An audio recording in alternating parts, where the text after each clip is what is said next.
অনেকে হয়তো খবরে দেখেছেন বাবা, বাংলাদেশে একজন মহিলা একদিন নয় 2 দিন নয়, তার নিজের ঘরে 7 দিন পর্যন্ত মৃত্যু অবস্থায় ছিল, এমনকি পচন ধরে গিয়েছিল। তার মধ্যে তার সন্তানাদি ছিল 3টা, একটা ছিল আপনার বাংলাদেশের চাকরিজীবী, একটা ছিল বিদেশে, আর একটা ছিল সভ্যসূচি যেটাকে বলা হয়, কারণ 2টা ছিল সুশিক্ষায় শিক্ষিত আর একটা ছিল সুশিক্ষায় শিক্ষিত কিন্তু লন্ডনে থাকতো। বাবারে আজকে তারা এমন, আজকে তাদেরকে এমন শিক্ষা এমন জ্ঞান দিয়েছে যে তারা পিতা মাতাকে ভুলে গিয়ে তারা টাকার পিছনে দৌড়াতে গিয়া মা মরে পচে ঘরের মধ্যে আছে, সন্তানের বাবা খবর নাই। এই জন্য যারা মূর্খ মানুষ আছে, যারা 2 কলম লেখাপড়া করে নয়, যারা আজকে জমিতে চাষবাস করে খায়, যারা আজকে জমিতে পাটের ভুই লিড়িয়ে খায়, তারা বলতেছে আজকে আমরা শিক্ষা অর্জন করে নিয়ে আমরা ভালোই করেছি। আমরা যদি শিক্ষা অর্জন করতাম, আমরা হয়তো পিতামাতা লাশটা হয়তো আমরা পচায়া দিতাম। আজকে যে আমরা শিক্ষিত সমাজ আজকে জগতে চলাফেরা করতে আছে, এর চাইতে বড় লজ্জা আর কিছু হইতে পারে না। বাবা মা আমাদেরকে সুশিক্ষায় শিক্ষিত করে, ওই বাবা মা চিন্তা করে আমাদের দেখাশোনা করবে, আজকে চাকরি করবে আমাকে হজ করাইবে, আজকে চাকরি করবে আমার অভাব দূর হবে, আজকে চাকরি করবে আমার অসুখ বিসুখ দেখাবে। কিন্তু ওই বাপ মা যখন সুশিক্ষায় শিক্ষিত করে সন্তানকে চাকরি নিয়ে দেয়, তখন ওই সন্তান সবার আগে বাবা মাকে ভুলে যায়। এটাই হলো বাস্তব কথা, দুনিয়ার বাবা চলমান আপনার কথা। আজকে বাবা এই জায়গায় জীবনী করার জন্য এসেছি, জীবনী হবে রে বাবা। তবে যারা জীবনে শুনে আপনার বাড়িতে গেছেন এখনো আসতে পারেন না, আপনারা অতি দ্রুত তাড়াতাড়ি করে চলে আসা। বাপজি ভাইরা আরো একটা কথা বলে যায়, বাপকে বাপের মতো হইতে হবে, আর বাবা বাচ্চাকে বাচ্চার মতো হইতে হবে, আর নেতাকে নেতার মতো হইতে হবে, আর ইমামকে ইমামের মতো হইতে হবে। এখন আপনার ইমাম যদি দেখা যায় প্রতিদিন সন্ধ্যা বেলায় চায়ের দোকানে গিয়ে আড্ডা দেয়, আচ্ছা ওর সম্মানটা থাকবে? থাকবে যে? থাকবে না। এখন বাপে যদি সন্তানকে সঙ্গে করে মদ্যপান করে জুয়ার আড্ডার যায়, তবে বাবা ওই সন্তানের কাছে বাপের গুরুত্ব থাকবে না। শিক্ষক যদি সন্তানকে, শিক্ষক যদি ছাত্রকে নিয়ে সিনেমা হলে যায়, তবে ওই শিক্ষার মান ও মর্যাদা ছাত্রের কাছে থাকবে না। বাদশা যদি আপনার সৈন্যদের সঙ্গে জনসাধারণের সঙ্গে যদি আপনার 2 নম্বরই করে, ওই বাদশার কোনো মান জনসাধারণের কাছে থাকে না।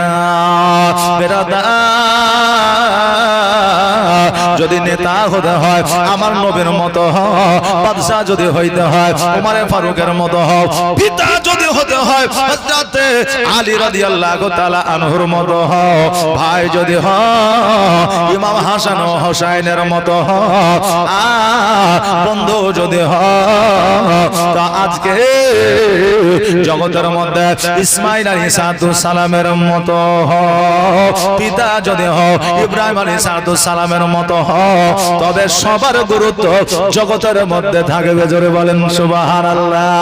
হ্যাঁ বাপজি ভাইরা, ছোট্ট একটা ঘটনা, তারপরে জীবনের দিকে এগিয়ে যাব। বাদশা জাহাঙ্গীর নাম আমরা শুনেছি না? শুনে নাই? বাদশা জাহাঙ্গীরের নাম শুনে নাই? জি, বাদশা জাহাঙ্গীরের নাম আমরা শুনেছি। ওই বাদশা জাহাঙ্গীর যখন আমাদের ভারতবর্ষের রাজা, একটা সময় দেশ চালিয়েছিলেন যার নাম ছিল বাদশা জাহাঙ্গীর। ওই বাদশা জাহাঙ্গীর বাবা রাজ সিংহাসনে বসে আছে, একজন বেধর্মী বাদশা জাহাঙ্গীরের কাছে আসিয়া বলতেছে, হুজুর গো আপনার কাছে একটা নালিশ নিয়ে এসেছি। বলে কি নালিশ? বলো।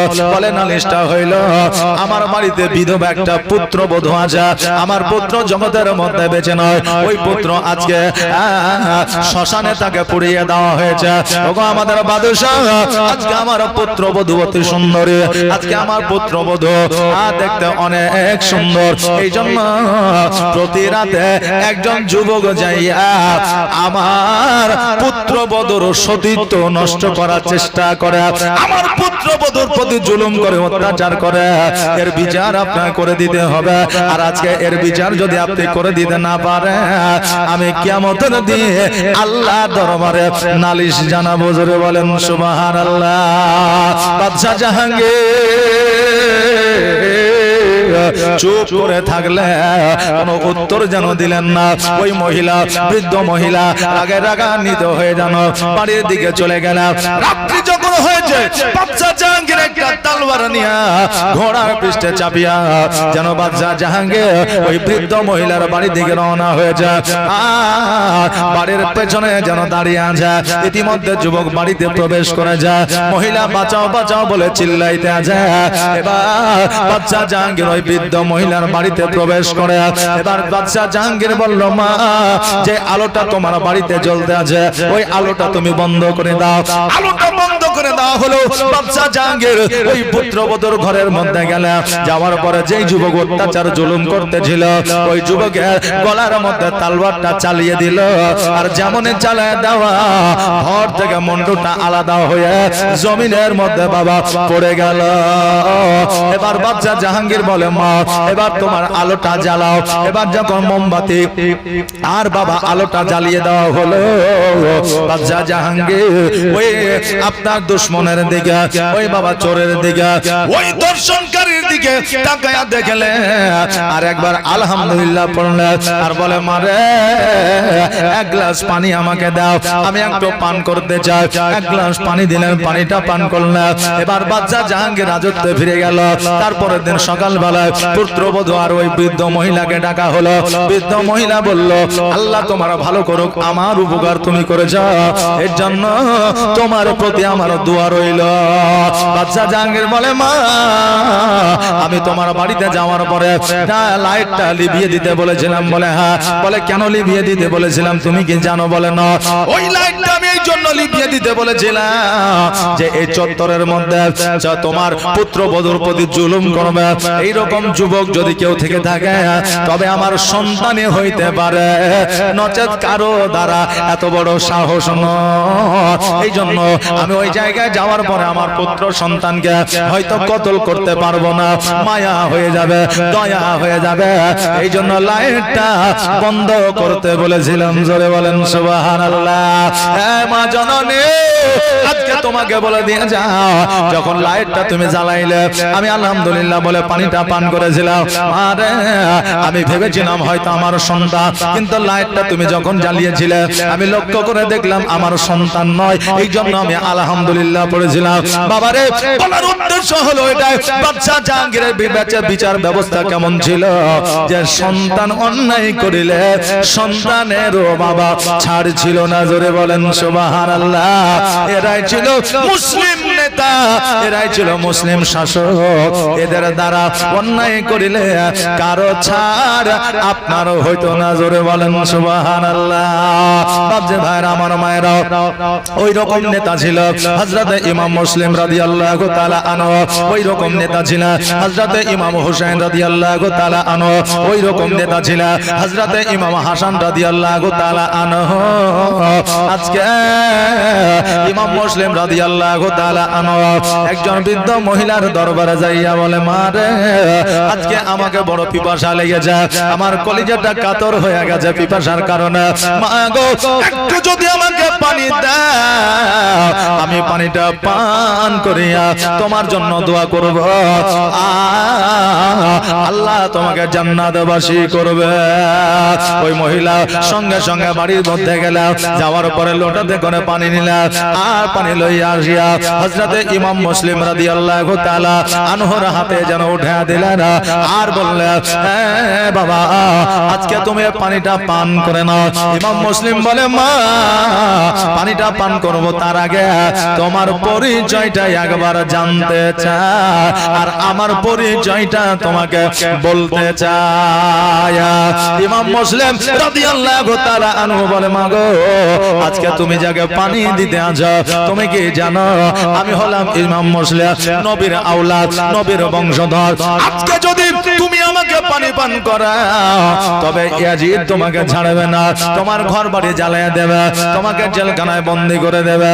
মা গো, আজকে আমার অ্যাড্রেসটা না বলে, আমার নাম না বলে আজকে পানিটা যদি পান করে নিয়ে কিয়ামতে হয়তো আমার নামে আল্লাহর দরবারে বিচার দিবে, এই জন্য আমার নামটা প্রকাশ করে দিলাম।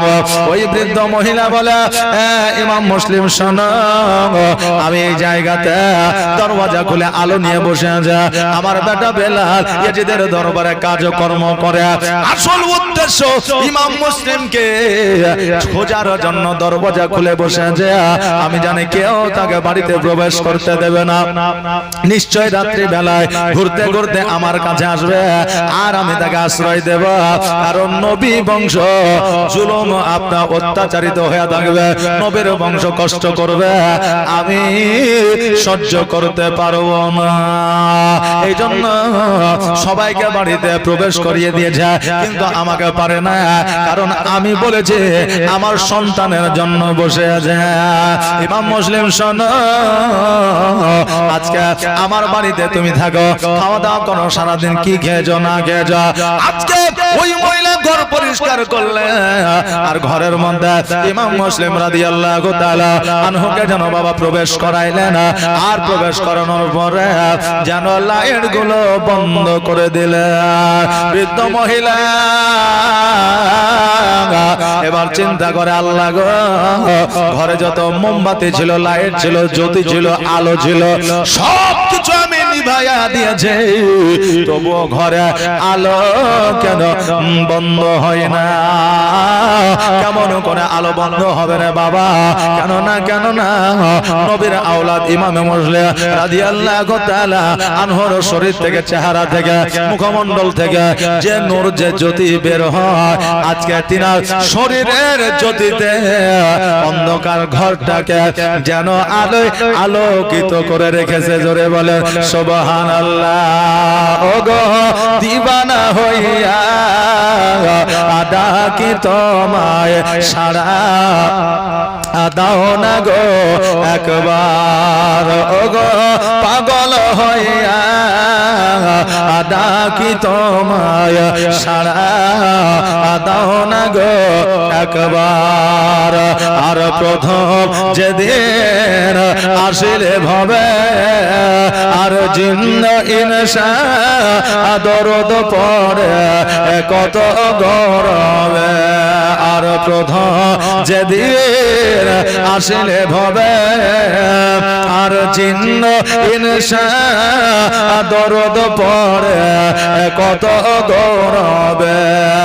যাক রহমতের সীমানা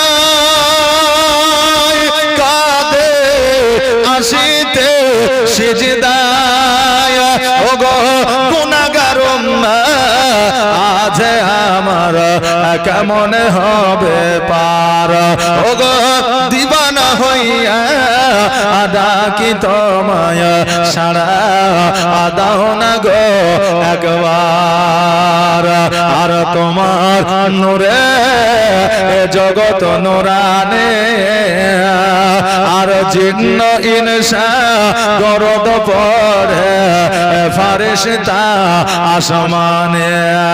যাক রহমতের সীমানা কাঁদে আসিতে সিজদায়, ওগো গুনাহগার আজ আমার কেমন হবে পার। ওগো দিবানা হইয়া ডাকি তোমায় সারা দাও না গো একবার। ওগো পাগল হইয়া ডাকি তোমায় সারা দাও না গো একবার। বাবাদের ভাড়া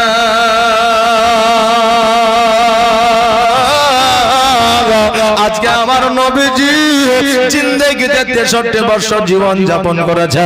এই 63 বছর জীবনে আমার নবী সর্বদা সর্বক্ষণ কান্না করেছে। বাপের জন্য কাঁদে না, মায়ের জন্য কাঁদে না, পাড়া প্রতিবেশীর জন্য কাঁদে না, জমি জায়গার জন্য কাঁদে না, টাকা পয়সা অট্টালিকার জন্য কান্দে না। আমার নবী 63 বছর কান্না করেছে এই গুনাহগার উম্মতের জন্য। জোরে বলেন সুবহানাল্লাহ। আজকে যারা নবীকে মহব্বত করেছে তারা নিজের জীবন বিলীন করে দিয়েছে, আর যারা মুখে নবীকে ভালোবাসি কথা বলেছে তারা বর্তমানে ইয়াজিদের দল আপনার সাপোর্ট করেছে। জোরে বলেন নাউজুবিল্লাহ। বাপজি ভাইরা, আমার মায়েরা, আজকে আপনাদেরকে বলে দিয়ে যেতে যায়, ইমাম মুসলিম রাদিয়াল্লাহু তাআলা ওই ঘরের মধ্যে বাবা আরাম করতে লাগলো। এইদিকে বেলালের মা বৃদ্ধ মহিলা, ওই বেলাল ইয়াজিদের বাড়িতে কাজকর্ম করে। রাত্রিবেলায় ওই মহিলা না ঘুমায়া যেন বাবা পাহারা দিতে আছে, এই পার থেকে ওই পার যেন হাঁটাহাঁটি করতে আছে। মধ্যরাত্রিতে বেলাল যেন বাড়িতে প্রবেশ করেছে, আর বাড়িতে প্রবেশ করার পরে এবার বেলালের মা যেন বেলালকে খাবার খাইতে দিয়েছে। এবার মা বলতেছে, বেটা বেলাল, আজকে বাড়ি আসতে এত দেরি কেন হয়ে যায়? বেলাল বলতেছে, মা গো, তুমি কি জানো না আজকে নবীর আওলাদ ইমাম মুসলিম রাদিয়াল্লাহু তাআলা আনহুকে যে ধরে দিতে পারবে, যে পাকড়াও করে দিতে পারবে, তাকে 50টা মোহর দেওয়া হবে। এর জন্য আলাদা ভাবে এক্সট্রা ভাবে তার জন্য গিফট রেখেছে, উপহার রেখেছে মা। এই জন্য ইমাম মুসলিমকে খুঁজতে খুঁজতে রাত হয়ে গেছে। ওই বৃদ্ধ মহিলা বলে, বেটা বেতন জানিচ্ছ না, কিন্তু একটা কথা তোমাকে বলে দিয়ে যাও, নবীর আওলাদের গায়ে হাত দিও না রে বেটা, জীবন ধ্বংস হয়ে যাবে।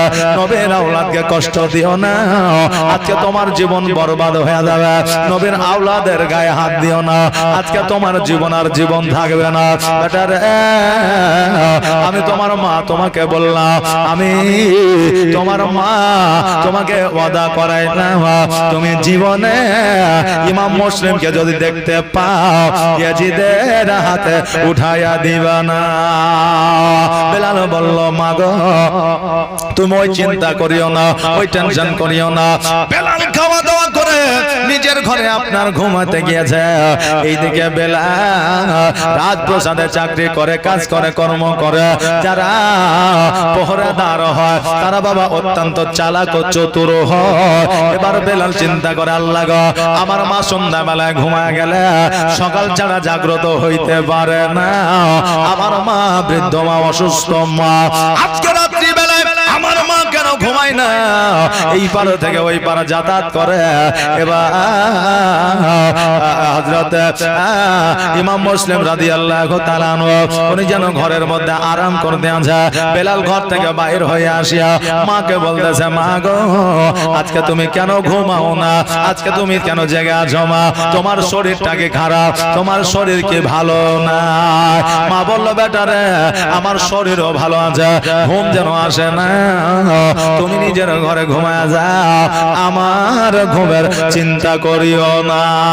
বেলাল বলে, মা গো, আজকে তুমি ঘুমাও না, এটা ঠিক আছে, কিন্তু যে ঘরে মানুষ থাকে না, কেউ থাকে না, আজকে ওই ঘরে দেখি জ্যোতি জ্বলে, আলো জ্বলে, জ্যোৎস্না জ্বলে।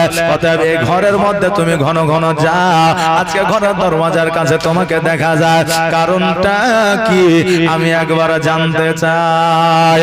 মা বলল, বেটা রে, খোদার কসম করে বলে, ওই ঘরে যে জন্য আলো জ্বলুক না কেন, তোমার দেখার দরকার নাই। আজকে বাবা পৃথিবীর মধ্যে আপনি কোন মানুষকে যদি বলে, তোর সঙ্গে একটা কথা ছিল, বলে কি কথা বল? বলে এখন লাই, পরে বলবো, এখন শুনতে হবে না। দেখবেন ওই কথাটার প্রতি আগ্রহ আরো বেড়ে যায়।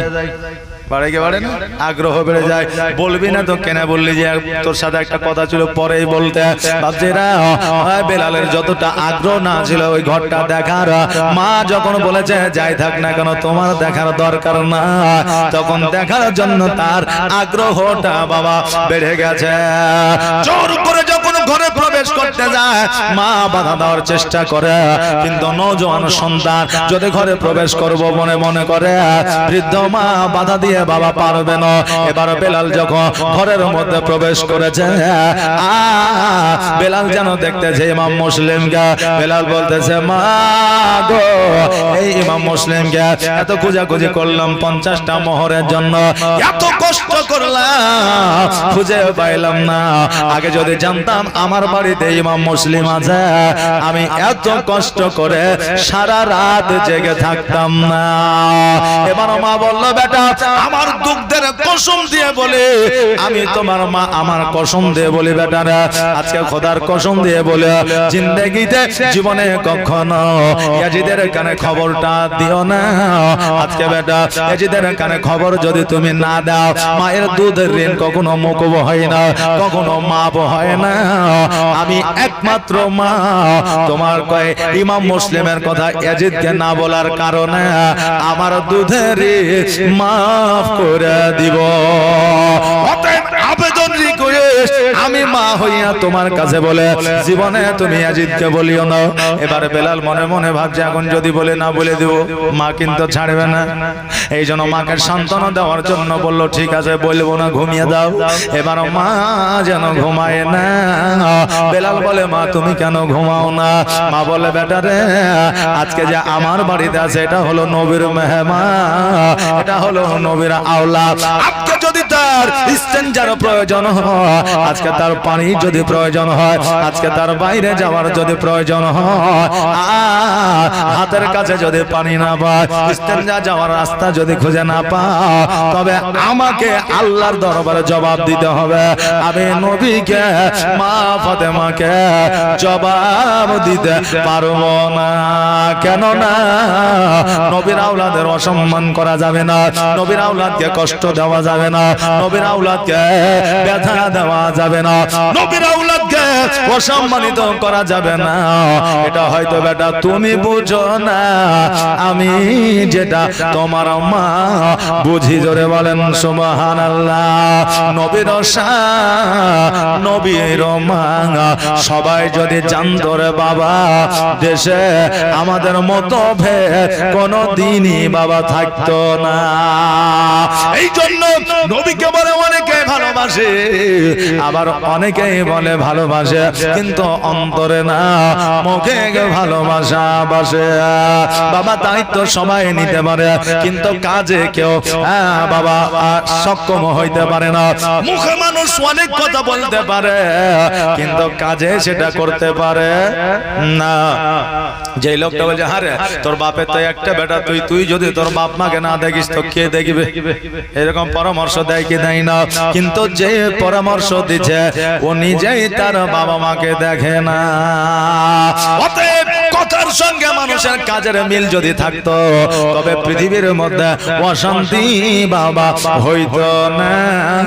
যে যেটাই বুদ্ধি দেখ না কেন, একই জায়গায় পৌঁছে যাবে, ঘুরিয়ে আবার ওইখানে আসবে, বুঝলেন না?